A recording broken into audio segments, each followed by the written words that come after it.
მშვიდობა თქვენ, კეთილო ხალხო. მე იოსები მქვია და მე მოხუცი ებრაელი კაცი ვარ.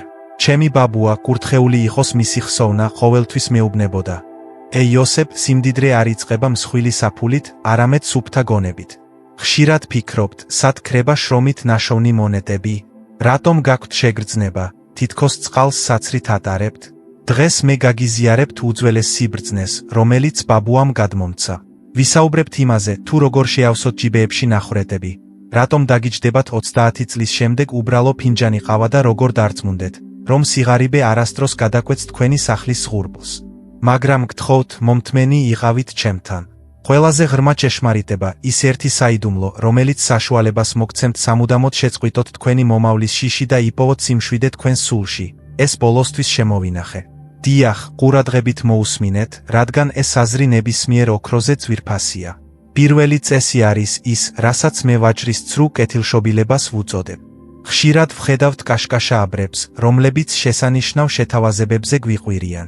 ისინი გეუბნებიან, იყიდე 2 წყვილი ფეხსაცმელი და მესამე ნახევარ ფასად მიიღე. ან გპირდებიან, რომ მეხუთე ფინჯანი ყავა უფასო გექნება. და შენი ხელი თითქმის ავტომატურად იცვდის საფულეს. როგორც ჩანს, სისტემას გავუსწარით, არა? მაგრამ ეს საყვარელი ხაფანგია, ჩემო მეგობრებო. დაფიქრდი. თუ თავიდანვე არ აპირებდი ამ ნივთების ყიდვას, არაფერი დაგიზოგავს. უბრალოდ დახარჯე შენი მონეტები. ვაჭარს ღირებულების 50% მიეცი ისეთ რამეში, რაც აბსოლუტურად არ გჭირდება, ისეთში, რაც უბრალოდ ადგილს დაიკავებს შენს სახლში და მტვერს იკრავს. ნამდვილი ეკონომია მხოლოდ იმის ყიდვაა, რისთვისაც მოხვედი, მაშინაც კი, თუ მის გვერდით წითელი ფასიანი ნივთი დევს. ნუ მისცემ ხვის ეშმაკობას უფლებას, აკონტროლოს შენი სურვილები, რადგან არასაჭირო რამეზე ფასდაკლება ყოველთვის დანაკარგია და არასდროს მოგება. მახსოვს ერთხელ, როცა ჯერ კიდევ ძალიან პატარა ვიყავი, ბაბუასთან ერთად ბაზარში წავედი. ერთი ვაჭარი ხმამაღლა ეძახდა ყველას და პირდებოდა, რომ მესამე ტომარა მარცვლეულს თითქმის უფასოდ გაჩუქებდა, თუ პირველ ორს ვიღიდით. როდესაც ეს გავიგე, ბაბუას სახელოზე ხელი მოვქაჩე, რადგან შეთავაზება ძალიან გულუხვი ჩანდა. მაგრამ ბაბუა გაჩერდა, ღიმილით შემომხედა და ჩუმად მითხრა: იოსებ, დაიმახსოვრე, ეს ვაჭარს სურს თავისი საქონლის მოშორება, შენ კი შიმშილისგან თავის დაღწევა. თუ ერთი ტომრის გამოკვება გჭირდება, მაშინ სამის ყიდვა ვაჭარს გაძღებს და არა ჩვენ. მან მაშინ ამიხსნა, რომ ბრძენი კაცი დაბალ ფასს მხოლოდ მაშინ ხარობს, თუ მაინც აპირებს შენაძენის განხორციელებას. ფასმა არასდროს არ უნდა განსაზღვროს, რას გააკეთებ. არასდროს. მეორე წესი რკინის ეტლებს ეხება. ეს წესი ეხება იმას, თუ როგორ ყიდულობთ ნივთებს, რომელთა ყიდვაც არ შეგვიძლია, რათა ისეთებად გამოჩნდეთ, როგორებიც არ ვართ. ყველაზე ხშირად ეს ეხება იმ რკინის ეტლებს, რომლებსაც ავტომობილებს უწოდებთ. უყურებ შენს მეზობელს, რომელმაც ახალი, ბზინავი ეტლი იღიდა და შენში ეჩვის პატარა ჭია იღვიძებს. ეს ჭია ჩურჩულებს, შეხედე შენს თავს, იოსებ. შენ ფეხით დადიხარ, ის კი მეფესავით ცხენზე დადის. მართლა მასზე უარესი ხარ? განა არ იმსახურებ, რომ ქარით მასში გიბერავდეს და ხალხი თავს ატრიალებს, როცა გვერდით ჩაული? და ეს აზრი, მე არ ვარ ღირსი, თუ ეს არ მაქვს, შენი სიმშვიდისა და საფულის ყველაზე უარესი მტერია. მიდიხარ მევახშეებთან, ხელს აწერ დოკუმენტებს წვრილი შრიფტით დაწერილის წაკითხვის გარეშე და მრავალი წლის განმავლობაში ტვირთს იღებ. გონია, რომ გადაადგილების თავისუფლება იყიდე? ნუ გამაცინებ. შენ თვითონ იყიდე ოსტატი. რკინის ეტლი ძალიან ეშმაკური რამ არის.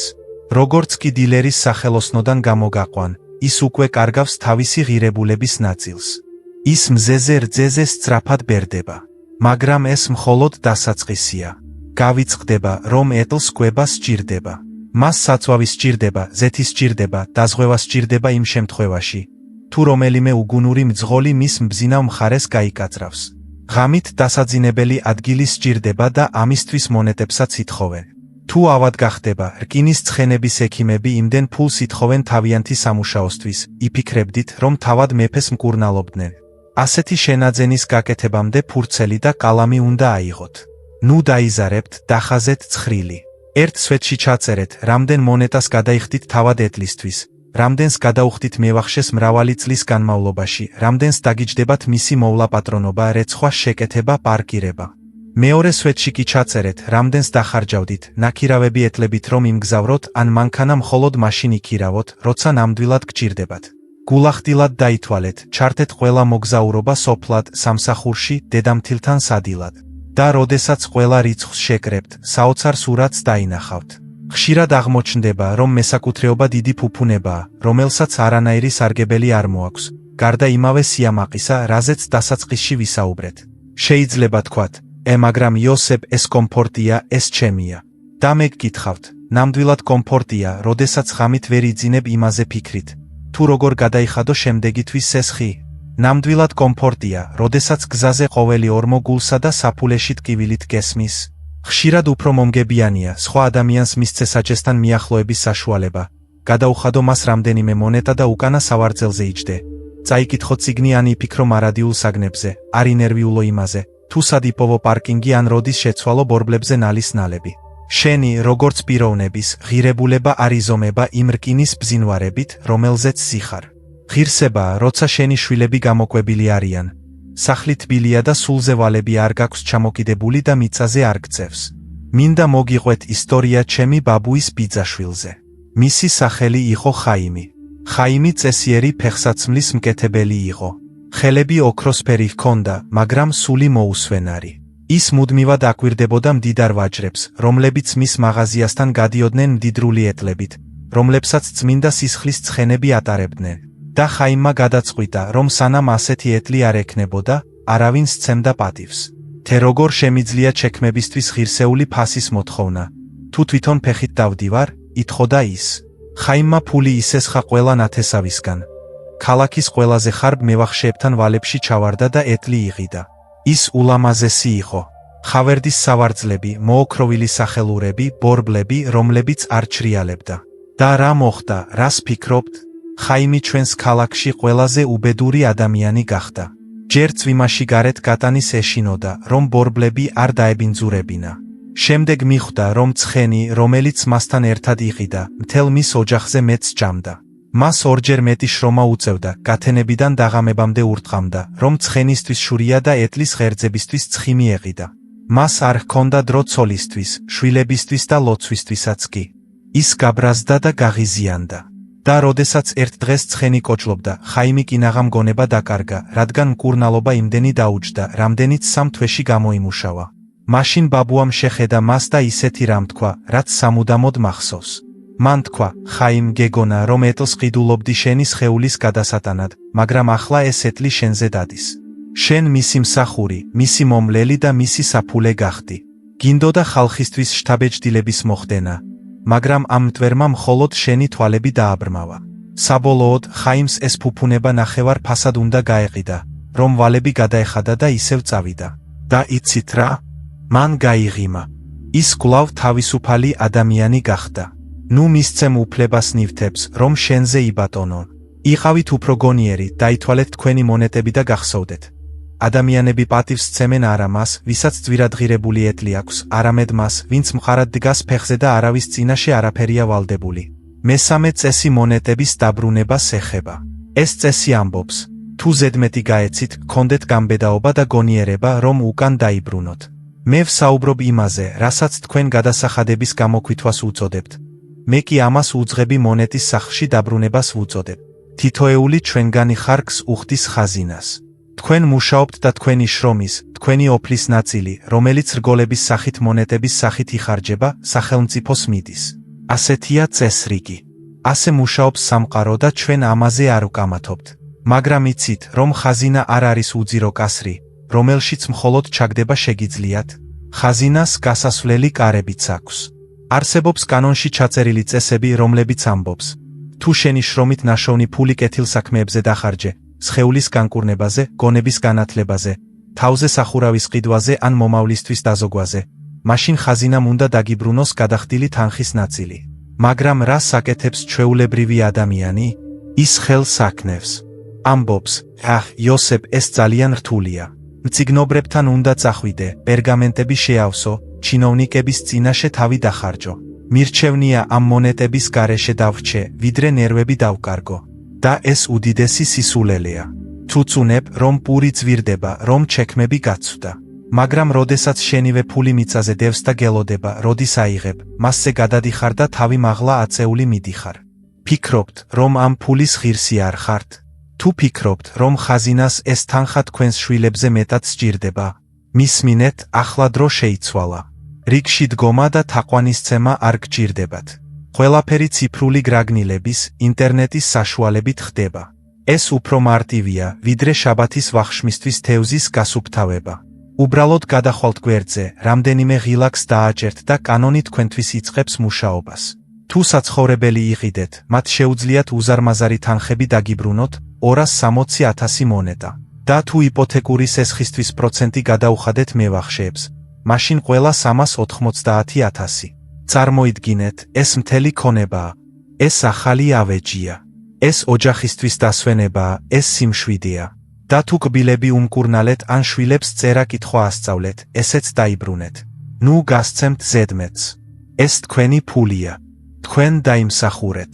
გამთენიისას ადექით და მზის ჩასვლამდე იმუშავეთ. რატომ გასცემთ მას ასე? თქვენი სიზარმაცის ან საბუთების შიშის გამო? ახლა კი მოგიყვებით ისტორიას, რომელიც არა ჩემს ბაბუას, არამედ ჩემს კარგ მეზობელს, დეიდა როზას შეემთხვა.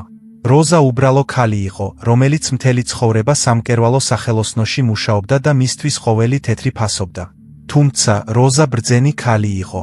მან გადაწყვიტა, რომ სიბერისთვის დაზოგვა სჭირდებოდა და სპეციალურ ანგარიშზე მცირე თანხის გადარიცხვა დაიწყო, რათა ფული, როგორც მე ვასწავლე, გამოეყენებინა.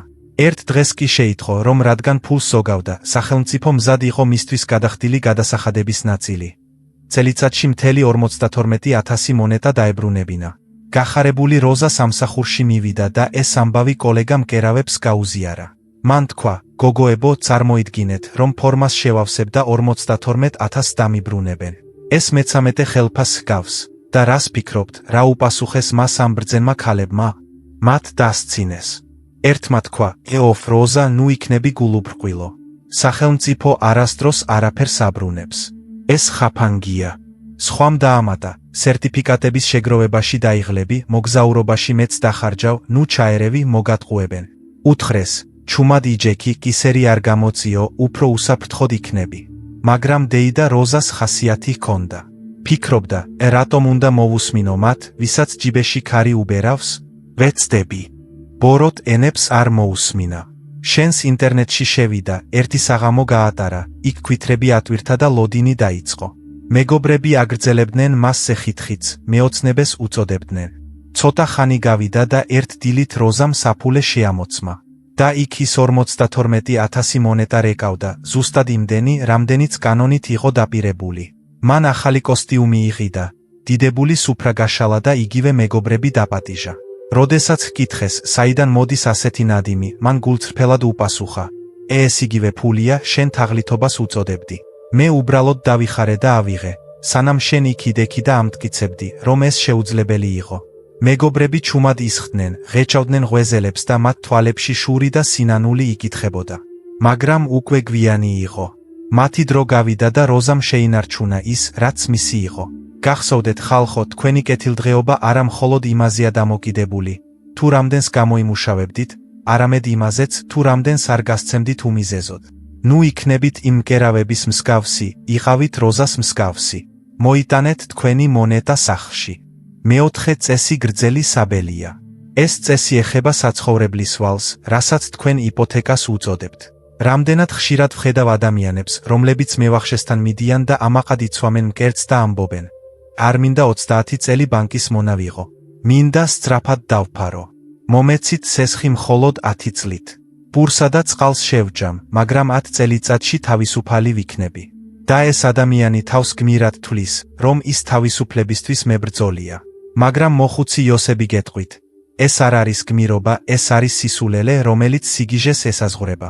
გრძელი საბელის წესი ამბობს, აიღე ვალი, რაც შეიძლება დიდი ხნით. თუ 30 წლით გაძლევენ, 30-ად აიღე. რატომ? არა იმიტომ, რომ მთელი ცხოვრება გინდა გადაიხადო, არამედ იმიტომ, რომ თავად გადაწყვიტო, რამდენი გადაიხადო და ბანკს დანა ყელზე არ მისცე. როდესაც ვალს წლების განმავლობაში აწვევი, შენი სავალდებულო ყოველთვიური გადასახადი პატარა ხდება, როგორც მუჭა მარცვლეული. ეს არის თანხა, რომლის გაცემაც ყველაზე ბნელ დღესაც შეგიძლია. თუნდაც სამსახური დაკარგო, თუნდაც ავად გახდე. ეს შენი გრძელი საბელია. ის მანევრირების თავისუფლებას გაძლევს. მაგრამ ხალხს ეშინია. ისინი ყვირიან, ჯოზეფ, მაგრამ 30 წელიწადში ბანკს სახლის ფასი 3-ჯერ მეც გადავუხდი. ნუ გაცინებ ჩემს ჯაღარად მას. დროისა და ინფლაციის დიდ ძალას ივიწყებ. დღეს აღებული ფული ძვირადღირებული, სრული წონის მონეტებია. მაგრამ ფული, რომელსაც 20 ან 30 წლის შემდეგ დააბრუნებ, კამფეტის შესაფუთზე მეტი არ ეღირება. გახსოვს, რა ღირდა რძის დოქი 30 წლის წინ. პენიები და დღეს ეს იგივე თანხაა, რამდენსაც ადრე ნადიმის საყიდლად იღებდი. თქვენი ვალი ციფრებშია დაფიქსირებული, მაგრამ ამ ციფრების ღირებულება გაზაფხულის თოვლივით დნება. მრავალი წლის შემდეგ თქვენი სავალდებულო გადახდა ტავერნაში ერთი კარგი ვახშმის ფასს გაუტოლდება. მაშ, რატომ უნდა იხეთქოთ ვენები ახლა ძვირადღირებული ფულის დაბრუნების მცდელობისას? თუ მოგვიანებით შეგიძლიათ იაფი ფულის დაბრუნება. და რაც მთავარია, გრძელი საბელი არ გიკრძალავთ უფრო სწრაფად სირბილს.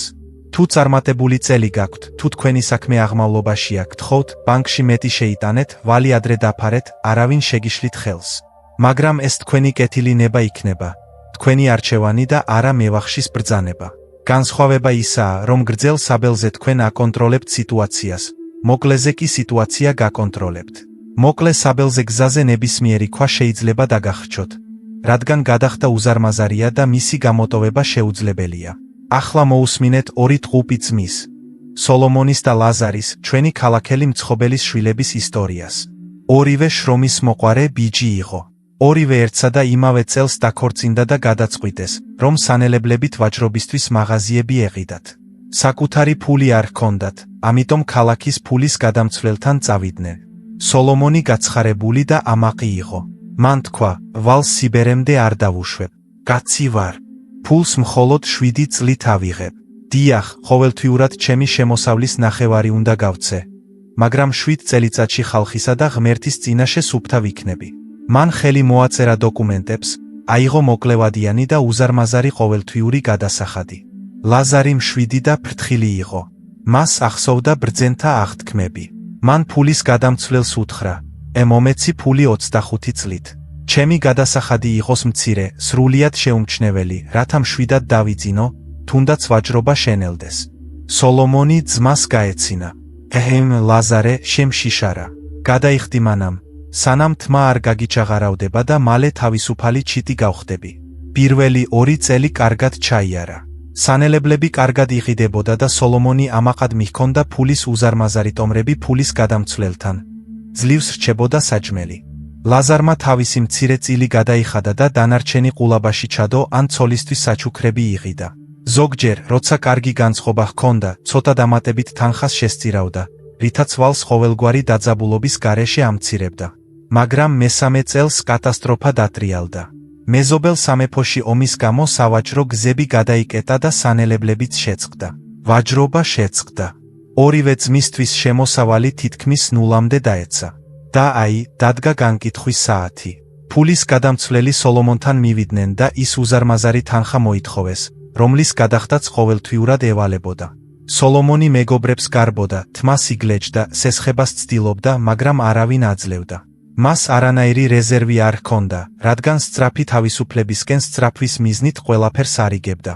საბოლოოდ, ფულის გადამცვლელმა სოლომონის მაღაზია ვალებისთვის წაართვა და ამაყი ძმა ქუჩაში დარჩა, უფულოდ ბედს წყევლიდა. რაც შეეხება ლაზარეს, მისი სავალდებულო გადასახადი იმდენად მცირე იყო, რომ შვიდად აიღო თავისი ყულაბიდან მონეტები, რომლებიც მსუქან წლებში დაგროვდა და გადაიხადა. მან ეს რთული წელი ძილისა და მაღაზიის დაკარგვის გარეშე გადაიტანა. და როდესაც ომი დასრულდა და ვაჭრობა განახლდა, ლაზარმა, რომელიც ახლა უკვე გამოცდილებით იყო განსწავლული, ვალის უფრო სწრაფად დაფარვა დაიწყო, მაგრამ მხოლოდ მაშინ, როცა თავად მოისურვა. საბოლოოდ, მან ყველაფერი 12 წელიწადში დაფარა, არა 25-ში, არამედ ეს გააკეთა ღიმილით და უსაფრთხოდ, სანამ სოლომონი მასთან კლერკად მუშაობდა. ნუ იქნებით სოლომონის მსგავსი. ნუ მისცემთ სიამაყეს უფლებას, რომ საყელო დაგადგეთ, რომელიც პირველივე დაბრკოლებაზე ჰაერს მოგჭრით. აიღეთ გრძელი საბელი, თავისუფლად ჩამოგიდეთ. უმჯობესია გქონდეთ მცირედი გადახდის უნარი და ბევრი გადაიხადოთ, ვიდრე ვალდებული იყოთ ბევრი გადაიხადოთ და არაფრის გადახდის უნარი არ გქონდეთ. თქვენი მიზანი არ არის ბანკირის შთაბეჭდილების მოხდენა თქვენი სისწრაფით, არამედ მიაღწიოთ მიზანს ცოცხალი და თავზე სახურავით. მეხუთე წესი არის ერთი ქაღალდის წესი. მომისმინეთ და ყურები ღია გქონდეთ, რადგან ახლა გეტყვით იმას, რაც შეიძლება ძალიან მარტივი ჩანდეს სიმართლისთვის. მაგრამ სწორედ სიმარტივეში იმალება ხშირად მძიმე კარების გასაღები, რომელთა გაღებაც წლების განმავლობაში ვერ შეძელით. ეს წესი ეხება იმას, თუ როგორ დაიწყოთ თქვენი სიმდიდრის გაზრდა, როგორ გააკეთოთ თქვენი ფული არა მხოლოდ იქ, არამედ მუშაობაში. თქვენ ამას ინვესტირებას უწოდებთ, მე კი ბაღის გაშენებას. და ადამიანების უმეტესობის მთავარი პრობლემა ის არ არის, რომ მათ არ იციან როგორ დარგონ, არამედ ის, რომ წლების განმავლობაში დგანან ხელში ნიჩბით. კითხულობენ სქელ წიგნებს მებაღეობის შესახებ, გამათობენ ამინდზე, მაგრამ არასდროს რთავენ ნერგს მიწაში. ერთი ნაშრომის წესი ამბობს: შიშის შესაჩერებლად, თქვენ უნდა გადადგათ ნაბიჯი, რომელიც არაფერი ღირს. გსურთ გახდეთ დიდი ბიზნესის თანამფლობელი. გსურთ მიიღოთ მოგების ნაწილი მარცვლეულის, რკინის ან ნავთობის ვაჭრობიდან, მაგრამ შიში გაპარალიზებთ? ფიქრობთ, რა მოხდება, თუ შეცდომას დავუშვებ? რა მოხდება, თუ ქარიშხალი მოსავალს გაანადგურებს? რა მოხდება, თუ არასწორ ნივთს ვიღიდი და ელოდებით? ელოდებით იდეალურ მომენტს, იდეალურ ფასს, იდეალურ რჩევას. და სანამ ელოდებით, ცხოვრება გადის და თქვენს მონეტებს ინფლაციის უხილავი ჩრჩილები ჭამენ. ასე რომ, სიბრძნე, დაივიწყეთ მოგება. თავიდანვე თქვენი მიზანი ოქროს შოვნა არ არის, თქვენი მიზანი გამოცდილების შეძენაა. აიღეთ მონეტების პატარა მუჩა, ისეთი რომლის დაკარგვაც არ გაგიჭირდებათ, თუ ჯიბეში ნახრეთიდან ჩაგივარდებათ. და ამ ფულით იღიდეთ ზუსტად ერთი ფასიანი ქაღალდი, ნებისმიერი, ყველაზე იაფი. არ აქვს მნიშვნელობა, ეს იქნება საცხობის აქცია თუ მჭედლის ვალის ვალდებულება. გააკეთეთ ეს, თუნდაც სისულელედ მოგეჩვენოთ. რატომ არის ეს ასე მნიშვნელოვანი? იმიტომ, რომ სანამ მხოლოდ ფასებს უყურებთ, მაყურებელი ხართ. მაგრამ როგორც კი იღიდით ერთს მაინც, თუნდაც ყველაზე პატარა ქაღალდს, მონაწილე ხდებით. თქვენი სისხლი უფრო სწრაფად იწყებს ცემას. თქვენ მოულოდნელად იწყებთ იმის გაგებას, რაც არცერთ წიგნში არ წერია. ხედავთ, როგორ გიხდიან შესვლის საკომისიოს. გრძნობთ, როგორ გიჩქარდებათ გული, როდესაც თქვენი ქაღალდის ფასი რამდენიმე მონეტას ეცემა. ბავშვივით ხარობთ, როდესაც ის იზრდება. და რაც მთავარია, ხედავთ, როგორ მოდის დივიდენდები, ეს თქვენი ფულის პატარა შვილები. და ეს მხოლოდ ერთი სპილენძის მონეტა იყოს, მაგრამ როდესაც ის თქვენს საფულეში ჩავარდება მხოლოდ იმიტომ, რომ რაღაც გაქვთ, თქვენს თავში რევოლუცია ხდება. თქვენ წყვეთ იყოთ მხოლოდ მუშა. თქვენ ხდებით მფლობელი. თქვენ არ ყიდულობთ გაზეთს, თქვენ ყიდულობთ ცოდნას იმის შესახებ, თუ როგორ მუშაობს ეს მექანიზმი. უმჯობესია ერთხელ იღიდოთ წარუმატებელი გაზეთი და დაკარგოთ 3 კაპიკი, იმის გაგების პარალელურად, თუ როგორ მუშაობს ბაზარი, ვიდრე 10 წლის განმავლობაში წაიკითხოთ ჭკვიანი გრაგნილები და არასდროს მიიღოთ გადაწყვეტილება. გამოცდილების მიღება შეუძლებელია, მისი მხოლოდ ცხოვრებაა შესაძლებელი. და ამ პირველი გაკვეთილის ფასი მხოლოდ პენიებია, ხელმისაწვდომი ღარიბისთვისაც კი. ახლა მოусმინეთ ჩემი ცოლის ძმისშვილის ისტორიას. მისი სახელი იყო ფიმა. ფიმა ძალიან ჭკვიანი ახალგაზრდა კაცი იყო. რამდენი კითხულობდა. მან ზეპირად იცოდა ვაჭრობის ყველა კანონი. მას შეეძლო ბოლო 50 წლის განმავლობაში მატყლის ფასების გრაფიკების დახაზვა. როდესაც მაგიდასთან შევიკრიბეთ, ფიმას შეეძლო საათობით ესაუბრა იმაზე, თუ რატომ არ არის ახლა ყიდვის დრო, რატომ იქნება მალე კრიზისი ან რატომ დაეცემა ოქრო აუცილებლად. ყველა პირღია უსმენდა მას და ფიქრობდა, რა ბრძენი ფიმაა. ის ალბათ ზღაპრულად მდიდარია. მაგრამ იყო ერთი პატარა დეტალი. ფიმას არც ერთი ფასიანი ქაღალდი არ ჰყავდა. არც ერთი. მისი ზარდახშა წიგნებით იყო სავსე და არა აქტივებით. ისე ეშინოდა შეცდომის დაშვების, ისე ეშინოდა, რომ ყველაზე ძირში არ ეყიდა, რომ ქანდაკებად იქცა. ის ელოდა იმ ერთ იდეალურ დღეს, როდესაც ვარსკვლავები გასწორდებოდნენ და თავის დანაზოგს ისე ჩადებდა, რომ მაშინვე გამდიდრდებოდა. წლები გადიოდა, ბაზარი იზრდებოდა, ეცემოდა, ისევ იზრდებოდა. ფიმაზე სულელებმა, მაგრამ უფრო მამაცებმა, უკვე ააშენეს სახლები ინვესტიციებიდან მიღებული შემოსავლით და ფიმა ისევ იქ იჯდა და აანალიზებდა. ერთ დღესაც მოედანზე შევხვდი. მან ისევ დაიწყო მოყოლა, თუ როგორ არის ბაზარი ახლა გადახურებული და უნდა დაველოდოთ. ვეღარ გავუძელი, მხარზე ხელი მოუკიდე და ვუთხარი, ფიმა მოусმინე მოხუცს. ნახე ის ქაშაყის გამყიდველი, ახლავე იღიდე მისგან ერთი კასრი. არ იფიქრო, არ დაითვალო, უბრალოდ იყიდე. ფიმას თვალები აუცრემლდა. რატომ, ბიძია იოსებ? ქაშაყის ჩირი ახლა ძვირია და შეიძლება გაფუჭდეს. ვუპასუხე, იყიდე რომ გაიგო როგორია, როცა თევზის სუნი გცემს, მაგრამ საქონელი მაინც გაქვს. ვაიძულე, ბროკერთან წასულიყო და ზღვით ტვირთის გადამზიდავი რომელიმე კომპანიის ყველაზე იაფი აქცია ეყიდა. ეს ერთი კარგი ვახშმის ფასი დაუჯდა. ფიმამ ეს ისეთი სახით გააკეთა, თითქოს უბსკრულში ხდებოდა. და რას ფიქრობ? მეორე დღეს ამ აქციის ფასი დაეცა. ფიმა ფერმკრთალი მომივარდა. გითხარი, ფული დავკარგე. გამეცინა და ვუთხარი, ფული არ დაგიკარგავს. გაკვეთილი იყიდე. ახლა იცი რა არის შიში. ახლა მოიცადე. ერთი თვის შემდეგ ამ კომპანიის გემებმა იშვიათი აბრეშუმები ჩამოიტანეს და ფასი გაორმაგდა.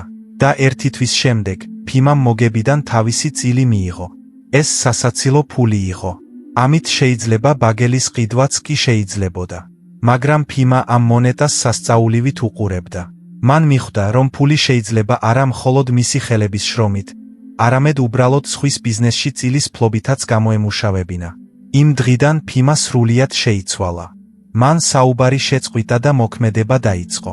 მას აღარ ეშინოდა შეცდომების, რადგან მიხვდა, რომ ერთ პატარა ფურცელზე დაშვებული შეცდომა სიკვდილი არ არის. ეს ნაკაწრია, რომელიც სწრაფად იკურნება. დღეს ფიმა პატივცემული ადამიანია. მისი კაპიტალი მთელ მის დიდ ოჯახს კვებავს. მაგრამ ეს ყველაფერი 100 წაკითხული წიგნით კი არა. შიშის მიუხედავად ნაყიდი ერთი პატარა იაფფასიანი ფურცლით დაიწყო. ნუ იქნებით ძველი ფიმას მსგავსი. ნუ დაელოდებით იდეალურ მომენტს. ის არ არსებობს. აიღეთ პატარა მონეტა და იყიდეთ ბილეთი ამ ქვეყნად. კარი მხოლოდ მათთვის იღება, ვინც ხელით უბიძგებს მას და არა მათთვის, ვინც ახლოს დგას და სახელურზე არსებულ ნიმუშებს ათვალიერებს. მეექვსე წესი პირადი ინფლაციაა. ჩვენ მივედით საიდუმლომდე, რომელიც ბევრ პატიოსან მუშას გაგიჟებს. ეს არის გაქრობის საიდუმლო. ოდესმე ეს თქვენც დაგემართათ? თქვენ ქალაქის მოედანზე დგახართ და ქალაქის მქადაგებელს უსმენთ. ის კითხულობს ბეჭდიან გრაგნილს და ხმამაღლა აცხადებს. გიხაროდეთ მოქალაქეებო, წელს ფასები მხოლოდ მცირედით გაიზარდა. ცხოვრება გაუმჯობესდა, ცხოვრება უფრო მხიარული გახდა. შენს საფულეს უყურებ, შემდეგ მაღაზიებში ფასების ეტიკეტებს და ფიქრობ. ან მტირალი იტყუება, ან გავგიჟდი. გრძნობ, რომ ფული არასაკმარისი გახდა, ვიდრე ეს ციფრები აჩვენებს. ერთ წელზე მეც შოულობ, მაგრამ ნაკლების ყიდვა შეგიძლია. რატომ ხდება ეს? ღამით ვინმე გიპარავს მონეტებს? არა, არავინ იპარავს. უბრალოდ დაგავიწყდა მეექვსე წესი, შენი პირადი ინფლაციის წესი. რასაც მაღალი ტრიბუნებიდან გაცხადებენ, არის საავადმყოფოს პალატაში საშუალო ტემპერატურა. როგორც მეფის ბუღალტრები ამბობენ, ისინი პირობით კალათას იღებენ. მასში უმარტივეს ნივთებს დებენ. პურის ნაჭერს, ბურღულეულის პარკს, უბრალო ჩექმებს, სანთელს და აკვირდებიან, როგორ შეიცვალა ამ ღარიბის კომპლექტის ფასი. თუ პური 1 პენით გაძვირდა, ამბობენ, ინფლაცია დაბალია. მაგრამ მითხარი, გულზე ხელი, მართლა მხოლოდ პურითა და წყლით ცხოვრობ? რაც უფრო უკეთ ცხოვრობ, მით უფრო რთული ხდება შენი კალათა. თქვენს კალათაში არა მხოლოდ პური, არამედ ქიშმიშით შეზავებული ფუნთუშა დევს. არა მხოლოდ წყალი, არამედ კარგი ღვინო შაბათის ვახშმისთვის. არის თეატრის ბილეთები. არის სწავლის საფასური თქვენი შვილებისთვის საუკეთესო მასწავლებლებთან. არის წამლები არა ბანანისგან, არამედ შორეული ქვეყნებიდან, რომლებიც რეალურად ეხმარება. არის მოგზაურობა თბილ ქვეყნებში. და აქ იმალება საიდუმლო, რომელიც მტკივნეულად კბენს. ფუფუნებისა და კომფორტის ფასები გაცილებით სწრაფად იზრდება, ვიდრე მარცვლეულის ფასები. ციციბურა შეიძლება იგივე ღირდეს, რაც 1 წლის წინ, მაგრამ საზღვარგარეთული საქონლის ვაგონი, კარგი სტომატოლოგის მომსახურება, ან სახლის მშენებლობა ორჯერ ან თუნდაც 3ჯერ უფრო ძვირი გახდა. თქვენი პირადი ინფლაცია ყოველთვის უფრო მაღალია, ვიდრე ის, რაზეც გაზეთებში წერენ. რაც უფრო მდიდარია თქვენი სუფრა, მით უფრო სწრაფად დნება თქვენი ფული. გახსოვდეთ ეს სიბრძნე. თუ ქალაქის მქადაგებელი ამბობს, რომ ფასები 5 საფეხურით გაიზარდა, იცოდეთ, რომ თქვენთვის, თუ წესიერად ცხოვრობთ, ისინი 10ჯერ გაიზარდა. გაამრავლეთ ოფიციალური ტყუილი 2-ზე, რომ მიიღოთ თქვენი მწარე სიმართლე. თუ ამას არ გაითვალისწინებთ, ყოველთვის გაგიკვირდებათ, რატომ გრძნობთ თავს ღარიბად, კარგი შემოსავლით. მოგიყვებით ჩემს კარგ მეგობარზე საინტერესო ისტორიას. დავარქვათ ბორისი. ბორისი ფართოსულის და დიდი ნიჭის კაცი იყო. ის ქსოვილებით ვაჭრობდა და მისი ბიზნესი აღმავლობას განიცდიდა. ყოველწლიურად მისი მაღაზია იზრდებოდა, მომხმარებლები მატულობდნენ და მის სკივში ოქრო, როგორც ჩანს, იზრდებოდა. ბორისი ხარობდა. მითხრა, թե იოსებ შეხედე, გასულ წელს 100 მონეტა ვიშოვე, წელს კი 120. მდიდარი ვარ, ასე რომ წარმატებით შთაგონებულმა ბორისმა გადაწყვიტა, რომ ახლა ისე იცხოვრებდა, როგორც პატივცემულ ვაჯს შეეფერება. ადრე სადილზე კარაქიან ფაფას მიირთმევდა. ახლა კი შემწვარი იხვის შეკვეთა დაიწყო. ადრე ადგილობრივი მკერავის მიერ შეკერილი კარგი შალის ფრაკი ეცვა. ახლა კი საზღვარგარეთიდან აბრეშუმის შეკვეთა დაიწყო. შვილები დედაქალაქში სასწავლებლად გაგზავნა და ცოლს ყელსაბამი უყიდა, რომელზეც ოცნებობდა. ერთი წელი გავიდა. ბორისთან ერთად ტავერნაში ვისხედით და შევნიშნე, რომ მისი სახე ქარიშხლის ღრუბელზე მუქი იყო. ნერვიულად შეეხო სუფრის პირას და გაჩუმდა. რა მოხდა, ბორის? კითხე მე გემები ჩაიძირა. მაღაზია დაიცვა? არა, იოსებ მძიმედ მიპასუხა მან, ყველაფერი მუშაობს. დავგეგმილზე მეტიც კი ვიშოვე. მაგრამ ერთი რამ ვერ გავიგე. როცა უბრალო ვაჩარი ვიყავი პატარა მაღაზიით, წლის ბოლოს ოქროს ტომარა დამრჩა, რომელიც გვერდზე გადავდე. ახლა კი დიდი ვაჩარი ვარ. ჩემი ბრუნვა უზარმაზარია, მაგრამ თვის ბოლოს საფულეს რომ ვღრი, ცარიელი მრჩება. მომწოდებლებთანაც კი ვალი დამიგროვდა. როგორ შეიძლება ეს? გაზეთში ხომ ფასები თითქმის არ გაზრდილა. ის დარწმუნებული იყო, რომ მისი მოხელეები ატყუებდნენ, ან რომ მისი ცოლი მის ზურგს უკან ზედმეტ ფულს ხარჯავდა. მან ეჯვი შეიტანა გარშემომყოფებში, ეჯვი შეეპარა და გამწარდა. მან დაიყვირა. ამბობენ, რომ ცხოვრება ერთი პენით გაძვირდა, მაგრამ მე 1000-ობით ვხარჯავ, შემდეგ ვთხოვე, მისთვის სააღრიცხვო წიგნები მოეტანა. მთელი ღამე მათზე ვისხედით, სანამ ბოლო სანთელი არ ჩაქრა და მე სიმართლე ვაჩვენე. თმისმინე, ბორის, ვუთხარი მე. თეცხენისთვის შურიის ფასს უყურებ. დიახ, შურია იგივე ღირს, მაგრამ ეტლით აღარ ზიხარ. შენ იყიდე ზამბარიანი ეტლი და ხელოსნებმა, რომლებიც ასეთ ეტლებს აკეთებენ, გააორმაგეს ფასები, რადგან ისინი იშვიათი სპეციალისტები არიან. შენ ტილოს ფასს უყურებ. დიახ, ტილო იაფია, მაგრამ ხავერდს ატარებ. ხავერდი კი იმ ქვეყნიდან შემოაქვთ, სადაც გვალვა იყო და სამჯერ გაძვირდა. შენი ცხოვრება შეიცვალა, ჩემო მეგობარო. შენ გადახვედი ნავზე, რომელიც უფრო სწრაფად მიცურავს, მაგრამ მასში ორჯერ უფრო ინტენსიურად ნიჩბოსნობაც გჭირდება. მე ავუხსენი, რომ მისი წარმატების ფასი მისი პირადი ინფლაციაა. მდიდარი ადამიანი არა მხოლოდ საქონლისთვის იხდის, არამედ სხვებზე უკეთესი იყოს. ბორისმა დიდხანს უყურებდა ციფრებს, შემდეგ შუბლზე ხელი დაიდო და გაიცინა.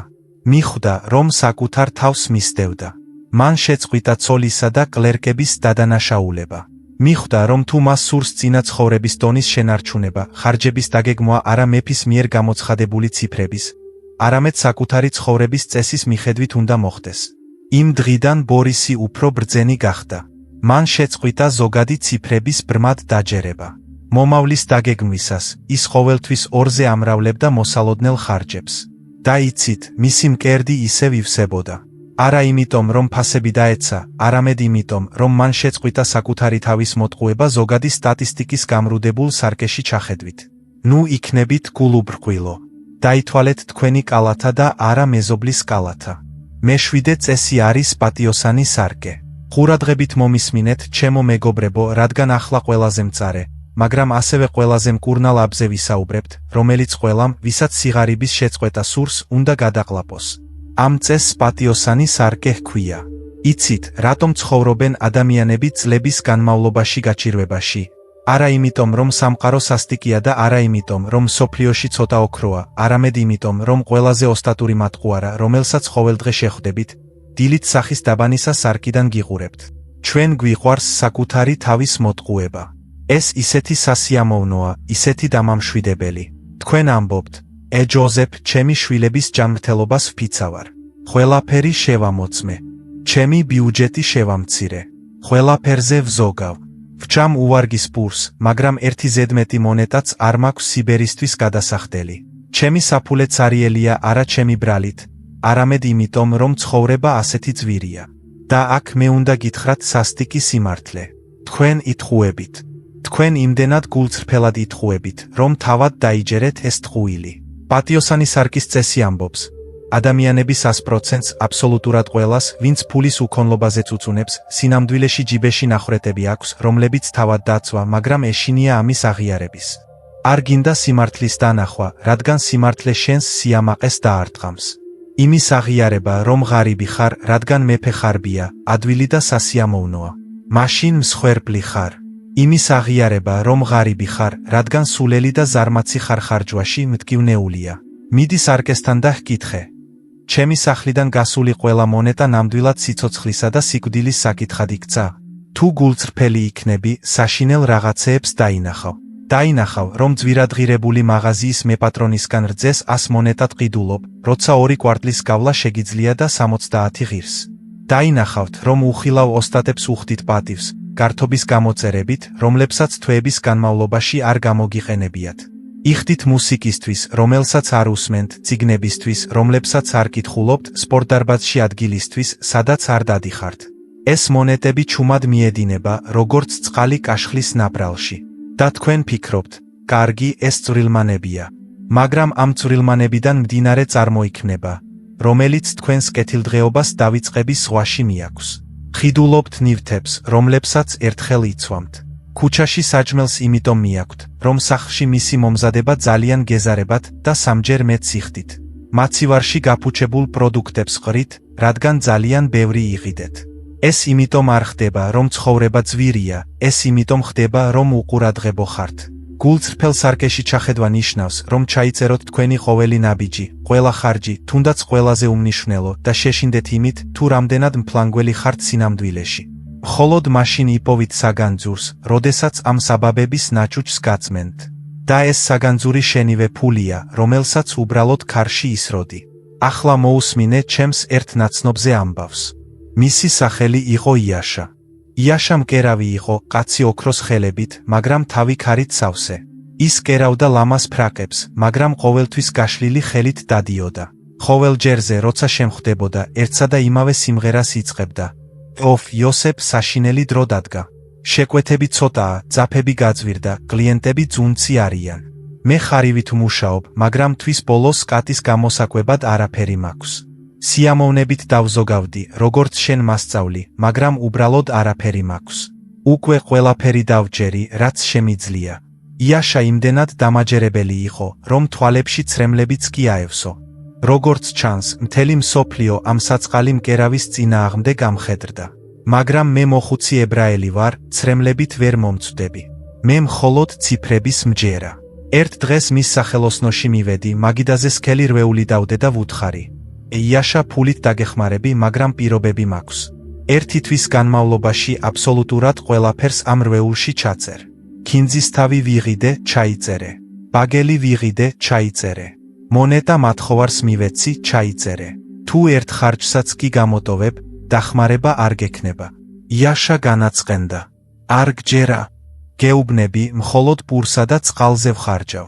მაგრამ დახმარების წყურვილი სიამაყეზე ძლიერი იყო და დამთანხმდა. ერთი თვე გავიდა. იაშა რვეულით ხელში მოვიდა ჩემთან. დაჩაგრული ჩანდა.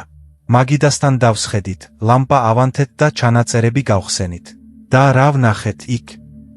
ეს საინტერესო საკითხავი იყო. ჯერ ერთი აღმოჩნდა, რომ საწყალი იაშა ყოველდილით სახელოსნოში მიმავალ გზაზე ყავის მაღაზიაში ჩერდებოდა და ყველაზე ძვირადღირებულ სასმელს სიროფითა და ნამცხრით ყიდულობდა. ამას ავტომატურად აკეთებდა, ვერც კი ამჩნევდა, მძიმე ცხოვრებისთვის თავის პატარა ჯილდოდ თვლიდა. თვის განმავლობაში ამ ჯილდოებით მას შეეძლო კარგი ქსოვილის ყიდვა. მეორეც აღმოჩნდა, რომ იაშა ხელოვნების დიდი მფარველი იყო. მას ჰქონდა გამოწერილი გაზეთი მოდური სურათებით, რომელიც კვირაში ერთხელ მოჰქონდა. 6 თვეა არ გაუხსნია.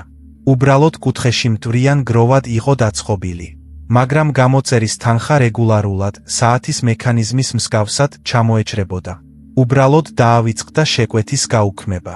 მესამე, იაშას ძალიან უყვარდა ტაქსით მგზავრობა. როცა ცოტა წვიმდა ან უბრალოდ დაღლილი იყო, ეტლს ხელს უქნევდა. მხოლოდ 20 მონეტა, არაფერი, ფიქრობდა ის.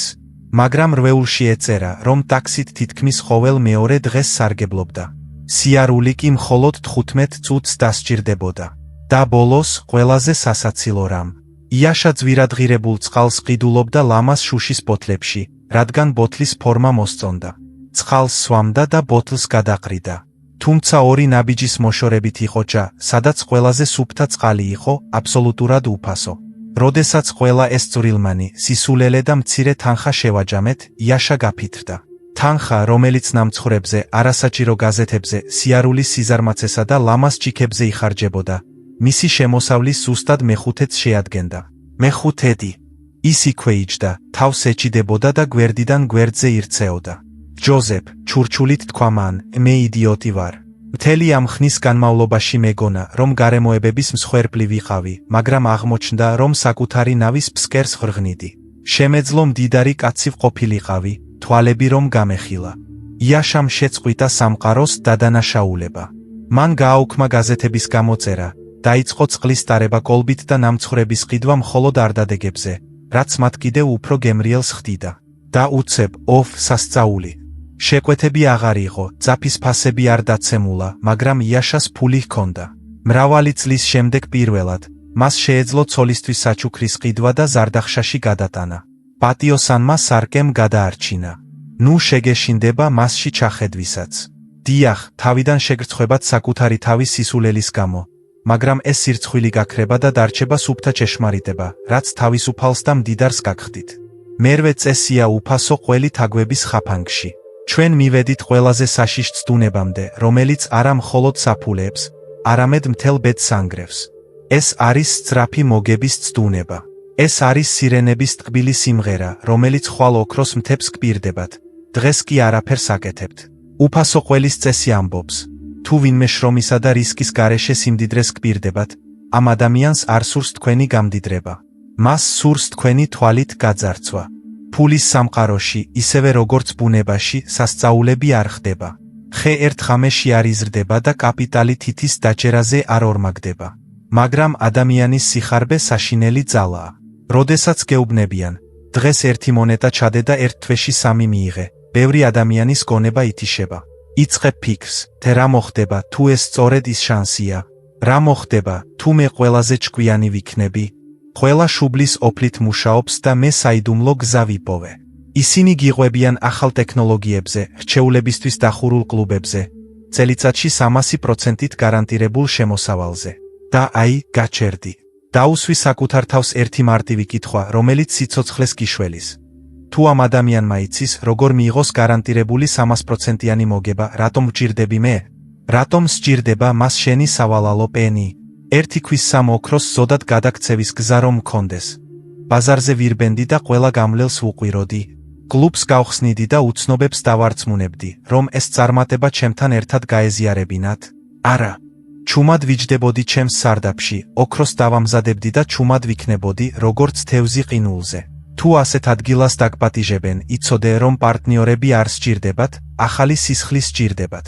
შენი ფული სჭირდებათ იმისთვის, რომ გუშინ მოსულებს გადაუხადონ და წარმატების ილუზია შექმნან.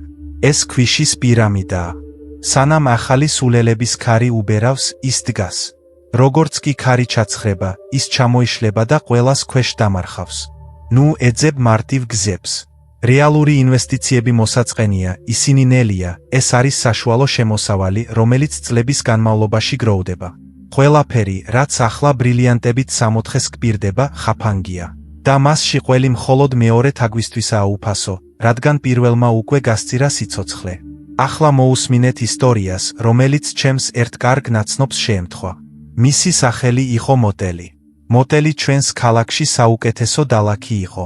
ყველა მასთან მიდიოდა. ვაჭრები, ჩინოვნიკები და უბრალო მუშები. მოტელი წვერებს ისე ოსტატურად ჩრიდა, რომ ხალხი 10 წლით ახალგაზრდულად გამოიყურებოდა.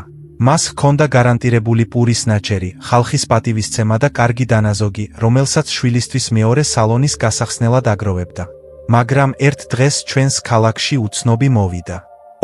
როგორ გამოიყურებოდა. მას ქსოვილის კოსტუმი ეცვა, რომელიც არასდროს გვენახა. მის თითებზე მტრედის კვერცხის ზომის ქვებით მოჭედილი ბეჭდები უბრწყინავდა და მისი ღიმილი მზეზე კაშკაშა იყო. ის საუკეთესო სასტუმროში დასახლდა და საოცარი რაღაცეების მოყოლა დაიწყო. მან თქვა, რომ შორეულ ქვეყანაში იპოვეს მთა, რომლის შიგნითაც თხევადი ვერცხლის მდინარეები მოედინება და რომ ეს კეთილშობილი ბატონი წარმოადგენს კომპანიას, რომელიც ამ ვერცხლს საიდუმლო მანქანების გამოყენებით მოიპოვებს. მან ხალხი ტავერნის დარბაზში შეკრიბა და ულამაზესი სურათები აჩვენა. Թե მისმინე, თქვა მან, թե მომცე მას მონეტას ჩვენი მანქანებისთვის საწვავის საყიდლად და ერთ თვეში 300 მონეტას მოგიტან. რადგან იქ იმდენი ვერცხლია, რომ ვედროთი შეგიძლია ამოიღო. უბრალოდ, საკმარისად სწრაფად ვერ გამოვიდანთ. პატიოსანი ადამიანების დახმარება გვჭირდება. მოტელი წინა რიგში იჯდა და პირღია უსმენდა. თვალები ენთო.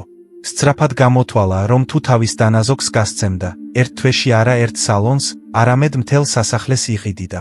შეეძლო მაკრატელი გადაეგდო, სხვისი თმის სუნთქვა შეეწყვიტა და ამ ბატონივით ეცხოვრა. შევეცადე მისი შეჩერება. ვუთხარი, թե მოტელ გაიღვიძე. ვერცხლის მდინარეები მხოლოდ ზღაპრებში არსებობს.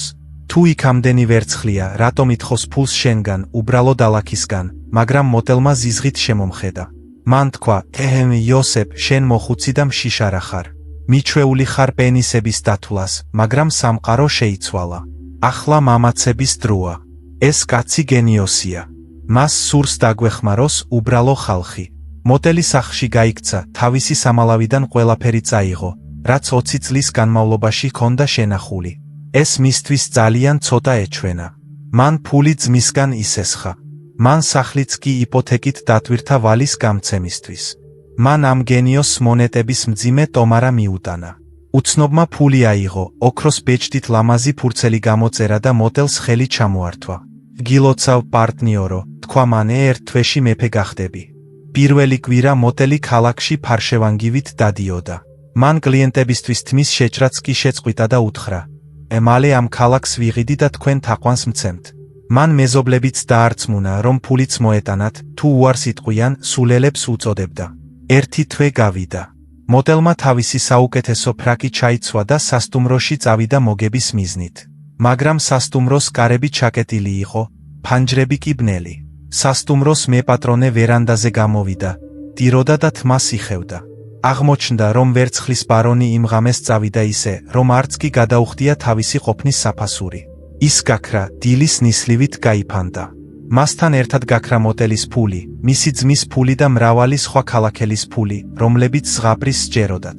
მოტელი ქუჩის შუაგულში იდგა და ხელში ოქროს ბეჭდით დამაგრებული ლამაზი ქაღალდი ეჭირა, რომელიც ახლა ქაშაყის შესაფუძზე ნაკლები ღირდა. მან ყველაფერი დაკარგა. არა იმიტომ, რომ ცუდი ხელოსანი იყო, არამედ იმიტომ, რომ მოსავლის აღება მარცვლეულის დათესვის გარეშე სურდა. მას ოქროს მაკრატელი უნდა გაეყიდა, რომ ვალების ნაწილი მაინც დაეფარა. სიცოცხლის ბოლომდე ის სხვა დალაქის უბრალო თანაშემწედ მუშაობდა, ჩუმად და სევდიანად. გაიხსენეთ ეს ამბავი. როდესაც 300%-ს გპირდებიან, როცა გეუბნებიან გარანტიას, როცა გეუბნებიან მხოლოდ დღეს და მხოლოდ შენთვის, გაიქეცი. ეს არის წარუმატებლობა, რომელიც კარზე გიკაკუნებს. ეს არის ცხრის ტყავში გამოწყობილი მგელი, რომელიც შენს უკანასკნელ ვახშამზე მოვიდა. იყავი მოტელზე ჭკვიანი. დააფასენელი, მაგრამ პატიოსანი ზრდა და ნუ დაიჯერებ თხევადი ვერცხლის მდინარეებს. მეცხრე წესი ყინულის დნობაა. ეს არის უსაფრთხოების ილუზია, როდესაც შენს სიმდიდრეს მუშტში, ბალიშის ქვეშ ან ეზოში ღრმა ორმოში ინახავ. ფიქრობ, ის არის ჩემი საგანძური. ხედავ, შემიძლია შევეხო. არავინ წაიღებს. არც ერთი ბოროტი ბანკირი არ დამიხურავს კარებს ცხვირწინ.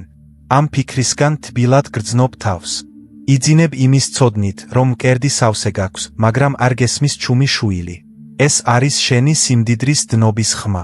ყინულის დნობის წესი ამბობს. ფული, რომელიც უბრალოდ იტყუება და არ მუშაობს, ყვდება. წარმოიდგინეთ, რომ ახლა ზამთარია და სახლში შემოიტანეთ ყინულის უზარმაზარი ნატეხი. ის ლამაზია, გამჭვირვალე, მხარი. ოთახის შუაში დებთ და აღფრთოვანებული ხართ მისით. მაგრამ სახლი თბილია. გადის 1 საათი და ნატეხის ქვეშ გუბე ჩნდება. გადის 1 დღე და ნატეხი უფრო პატარა ხდება. გადის 1 კვირა და თქვენი გიგანტისგან მხოლოდ იატაკზე სველი ლაქა რჩება. ფული ყინულია, დრო და მზარდი ფასები კი სიცხეა, რომელიც მას ანადგურებს.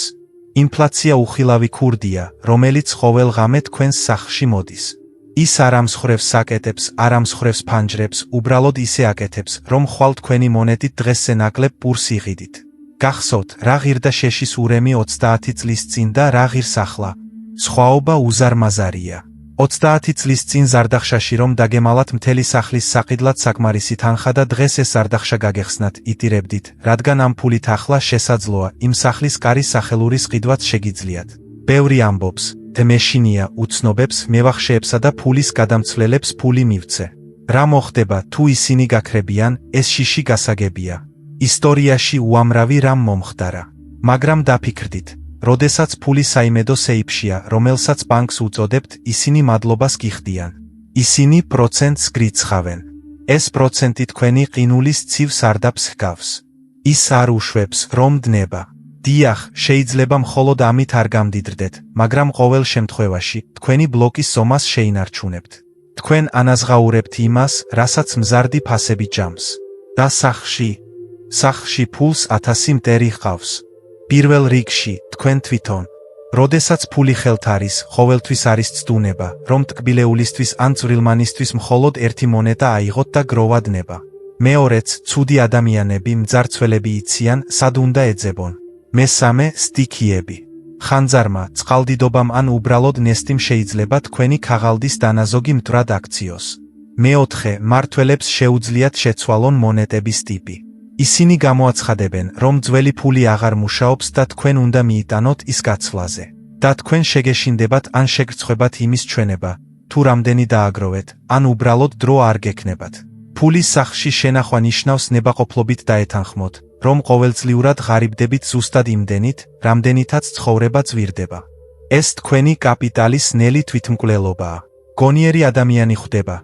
ფულს მიეცით საშუალება, რომ საიმედო ადგილას მცირე მოგება მაინც მოიტანოს და არა ჩემს ცხვირწინ მკვდარი ტვირთივით იყაროს და ლპებოდეს. ახლა არსებობს კანონები, რომლებიც იცავს თქვენს დეპოზიტებს. სახელმწიფო გარანტიას იძლევა დიდი თანხის, თქვენს ენაზე საუბრისას, 1.400.000-მდე დაბრუნებაზე. ეს ნიშნავს, რომ ყველაფრის დაკარგვის შიში გაზვიადებულია. თუ ყველა კვერცხს ერთ კალათაში არ ჩადებთ. ახლა კი მოგიყვებით ისტორიას, რომელიც დღემდე მაჟრჟოლებს. ეს ჩემს ბაბუას კი არა, ჩემს კარგ ნაცნობს მკერავს სახელად ბერლს დაემართა. ბერლი თავისი ხელობის ოსტატი იყო. ის ისეთ ჟილეტებს კერავდა, რომ გუბერნატორსაც კი არ ერიდებოდა მათი ჩაცმა. მაგრამ ბერლს ერთი თავისებურება ჰქონდა. ის არავის ენდობოდა. მას სჯეროდა, რომ ყველა სურდა მისი მოტყუება, ბანკირებს, ფულის გადამცვლელებს, ვაჭრებს. მისთვის ისინი ყველა თაღლითები იყვნენ. ჩემი ფული მხოლოდ ჩემთან იქნება. უყვარდა ბერლის გამეორება და მაგიდაზე მუშტს ურტყამდა. მას სიზმარი ჰქონდა. მას სურდა მთავარ ქუჩაზე დიდი ქვის სახლის ყიდვა, რათა ქალაქში საუკეთესო სახელოსნო გაეხსნა და ზედა სართულზე ჯენტლმენივით ეცხოვრა. ბერლი ხარივით მუშაობდა. საჭმელს ზოგავდა. შეკერილი შარვლით დადიოდა. ცოლს არ აძლევდა უფლებას, ნაცნავებისთვის დამატებითი ლენტი ეყიდა. ხოველ მონეტას, რომელსაც შოულობდა, დიდ ქაღალდის ფულზე ცვლიდა და მალავდა. მაგრამ ეშმაკურად მალავდა. სკივრებს არ ენდობოდა. ბერლმა სახლის სარდაფში, აგურის კედლის უკან, სამალავი გააკეთა. ფულის შეკვრებს ზედსასმულ ქაღალდში ახვევდა. კამფეტების თუნუქის ქილებში ათავსებდა. ცვილით ახურავდა და კედელში კეტავდა. თეიქ უსაფრთხოა როგორც ციხესიმაგრეში, ჩურჩულით მითხრა, არც ცეცხლი წაიღებს და არც ქურდი იპოვის. წლები გადიოდა 10, 15, 20. ბერლი დაბერდა, მხედველობა დაუქვეითდა, ხელები კანკალებდა, მაგრამ მაინც აგრძელებდა დაზოგვას. იცოდა, რომ კედელში მთელი ქონება ედო. მის თავში ამ ფულს იგივე ძალა ჰქონდა, რაც იმ დღეს, როცა იქ ჩადო. ახსოვდა, რომ 20 წლის წინ 1000 მონეტად შეიძლებოდა ცხენების ჯოგის ყიდვა. და ეგონა, რომ იქ ჯოგების მთელი არმია ჰყავდა. და შემდეგ დადგა დღე, როდესაც ბერლმა გადაწყვიტა. საკმარისი შევაგროვე, სახლის ყიდვის დროა. მან ქვისმთლელები გამოიძახა კედლის ფრთხილად დასაშლელად. მან ნოტარიუსი მოიწვია გარიგების დაუყოვნებლივ გასაფორმებლად. მან მეც კი დამპატიჟა მასთან ერთად გახარება. სარდაფში ვიდექით, იქ ნესტისა და მტვრის სუნი იდგა. ქვისმთლელებმა აგური მოხსნეს. და იქ გამოჩნდა სანუკვარი თუნუქის ქილები. ბერლმა კანკალიანი ხელებით აიღო პირველი ქილა. ის ერთ მხარეს ჟანგიანი იყო, მაგრამ ცვილი უძლებდა. მან სახურავი გახსნა, შიგნით ფული იდო. მაგრამ როდესაც შეკვრა ამოიღო, საშინელი რამ დავინახეთ. ნესტი მიკროსკოპული ბზარიდან შეაღწია. ქაღალდი, რომელიც 2 ათლეულის განმავლობაში ნესტიან სარდაფში იდო, ლორწოვან, ობისებრ ბურთულად გადაიქცა. კუპიურების ნახევარი მის თითებში მტვრად იქცა. მათზე ნახატები გაცვეთილი და თითქმის უხილავი გახდა. მაგრამ ეს ნახევარი პრობლემა იყო. ბერლმა მეორე ქილა გახსნა, რომელიც უკეთ იყო შენახული. იქ ფული ხელუხლებელი იყო. მან გამარჯვებულად ასწია შეკვრა თავზე და დაიყვირა. ხედავთ, მოვიგე, მაგრამ შემდეგ ნოტარიუსმა ახალგაზრდა კაცმა სათვალით პენსნე შეისწორა და ჩუმად თქვა: მაპატიეთ, ბატონო ბერლ. მაგრამ ეს კუპიურები ძველი სქემით არის. ისინი 5 წლის წინ გაუქმდა, როდესაც დიდი ფულადი რეფორმა განხორციელდა. ახლა მათი გამოყენება მხოლოდ კედლების შპალერის ნაცვლად შეიძლება. ისინი არცერთ მაღაზიაში, არცერთ ბანკში არ მიიღება. ბერლი გაშეშდა. მან ფერადი ქაღალდებით სავსე ხელებს დახედა. მაგრამ ეს ფულია, ჩურჩულით თქვა მან, მე სიცოცხლე გავწირე ამისთვის. ახლა ეს მხოლოდ ქაღალდია, სევდიანად უპასუხა ნოტარიუსმა. მაგრამ მაშინაც კი, თუ ისინი ძალაში იქნებოდა, ბერლი მაინც წააგებდა. სანამ ის ზოგავდა, ჩვენს ქალაქში სახლების ფასები მკვეთრად გაიზარდა. ის სახლი, რომელზეც ოცნებობდა, ახლა 10-ჯერ მეტი ღირდა, ვიდრე 20 წლის წინ. მის მიერ შეგროვებული თანხა, თუნდაც რეალური ყოფილიყო, ახლა მხოლოდ გარეუბანში დანგრეული ბეღლისთვის იქნებოდა საკმარისი და არაქვის სასახლისთვის. მისი ყინული გადნა. ინფლაციისა და დროის სიცხემ მისი ძლიერი კაპიტალი წყლის გუბედ აქცია, ხოლო სარდაფის ნესტიანმა და კანონების ცვლილებამ ეს გუბეც კი გაანადგურა. ბერლი იქვე, სარდაფის ტალახში, მუხლებზე დაეცა და დაჭრილი ცხოველივით ყვიროდა. მიხვდა, რომ ფული არ დაუზოგავს, არამედ დამარხა. მან თავად მოაწყო სასაფლაო თავისი შრომისთვის, ფიქრობდა, რომ ციხესიმაგრეს აშენებდა. ამ ინციდენტის შემდეგ ბერლი საწოლში ჩაეშვა და აღარასდროს ამდგარა. მისმა გულმა ვერ გაუძლო და ეს გაკვეთილი მთელი ცხოვრება მახსოვდა. ფულმა უნდა იცოცხლოს. ის სინათლეში უნდა იყოს. ის უნდა მუშაობდეს. ის უნდა განახლდეს. მისი სიბნელეში დამალვა სიკვდილისთვის განწირვას ნიშნავს. ნუ იქნებით ბერლის მსგავსი. ნუ მისცემთ თქვენს ყინულს თბილ სახლში დნობის უფლებას. წაიღეთ იქ, სადაც ცივა, სადაც შეინახება და შესაძლოა უფრო დიდიც კი გახდეს. ახლა კი, როგორც თავიდანვე დაგპირდით, გაგიმხელთ მთავარ საიდუმლოს, რომელიც ნებისმიერ ოქროზე ძვირფასია. გახსოვდეთ, ფული არც კარგია და არც ბოროტი. ეს არ არის ზეცის მიერ გამოგზავნილი წყევლა და არც თაყვანისცემის ღვთაება. ეს უბრალოდ იარაღია, როგორც ჩაქუჩი დურგლის ხელში. თუ ხელოსანი მოუხერხებელია, ისთიც დაარტყამს და იტყვის, რომ ჩაქუჩი ცუდია. თუ ხელოსანი ბრძენია, ის მტკიცე სახლს ააშენებს. შენ კარგად ხარ და ფულიც კარგია. შეგიძლია მისი კონტროლი. შეწყვიტე მისი გეშინოდეს. შეწყვიტე ფიქრი, რომ სიმდიდრე რჩეულთა ხვედრია. როგორც კი მიხვდებით, რომ თქვენი მონეტების ბატონ პატრონი ხართ და არა მათი მსახური, თქვენი ცხოვრება დაიწყებს ცვლილებას. ასე რომ, ჩვენ გავიარეთ წესები, რომლებმაც ერთზე მეტი ოჯახი დანგრევისგან იხსნა. ჯიბეებში ნახრეტები გავუკეთეთ, ვისწავლეთ ვაჭრების ტკბილი სიტყვების არ დაჯერება და მიუხვდით, როგორ გადავარჩინოთ ჩვენი შრომა დროისგან, რომელიც ყველაფერს ჭამს. მთავარი დასკვნა მარტივია. კეთილდღეობა არ არის სასწაული, რომელიც ციდან ვარდება. ეს არის დისციპლინა, მოთმინება და საკუთარი შრომის პატივისცემა. შემოქმედმა მოგუცა გონება არა იმისთვის, რომ მარადიულ გაჭირვებაში გვეცხოვრა, არამედ იმისთვის, რომ ქაოსი წესრიგად გადაგექციათ. ცოტა რამ თუ მოახერხეთ, მეტი მოგენდობათ. თუ ძველი იოსების სიტყვებმა თქვენს გულს შეეხო და სასარგებლო იყო, პატივი მომეცით. დააფიქსირეთ მოწონების ნიშანი ამ ისტორიაზე და გამოიწერეთ არხი, რათა ჩვენი ბრძენი ადამიანების წრე გაფართოვდეს. კომენტარებში გთხოვთ, უპასუხოთ ერთ მნიშვნელოვან კითხვას. ამ წესებიდან რომელია თქვენთვის ყველაზე რთული და რა გიშლით ხელს მის დაცვაში? ნუ წერთ მოკლედ, წერთ ისე, როგორც არის.